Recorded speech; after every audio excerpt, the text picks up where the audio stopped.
আমি দেখিনি হাজী শরীয়তুল্লাহ ও তিতুমীরের সেই বীরত্বের গল্প, শুনেছি ইতিহাসের পাতায়।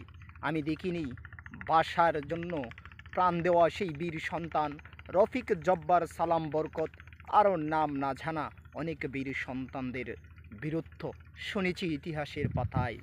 আমি দেখিনি ব্রিটিশ বিরোধী আন্দোলনের সেই বীর বালক ক্ষুদিরামের সেই বীরত্বের গল্প, শুনেছি ইতিহাসের এবং পড়েছি ইতিহাসের পাতায়। আমি দেখিনি 1954 সালের সেই যুক্তফ্রন্ট নির্বাচনের সেই ফলাফল, আমি শুনেছি ইতিহাসের পাতায়। আমি দেখিনি মাওলানার ভাসানীর সেই সহজ সরল রাজনীতিকের জীবন ব্যবস্থা, তবে পড়েছি ইতিহাসের পাতায়।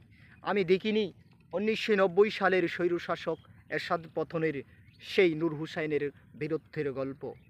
আমি দেখেছি নাহিদ ভাইয়ের নেতৃত্বে স্বৈরশাসক শেখ হাসিনা দেশ ছেড়ে পালিয়ে যেতে।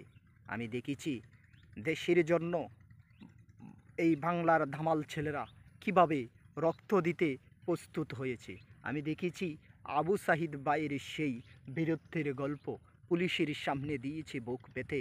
আমি দেখেছি মুগ্ধ ভাইয়ের মতো পানি আন্দোলনরত সকল ভাইদের জন্য পানি বিতরণ করতে, পানি লাগবে বলে দিয়েছে অকাতরে প্রাণ। আমি দেখেছি, আরও শুনেছি, আমি নিজেও ছিলাম ওই আন্দোলনের কিছু দৃশ্যপটে অংশগ্রহণ।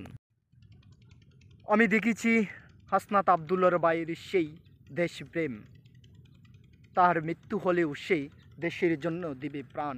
তাই তো সে বলিল মহাসত্য কথা, দেশকে অশৃঙ্খল করার জন্য বিন্দিসি শকুনরা হায়ানার মতো তাকিয়ে আছে দেশের ভিতরে অরাজকতা সৃষ্টি করার জন্য।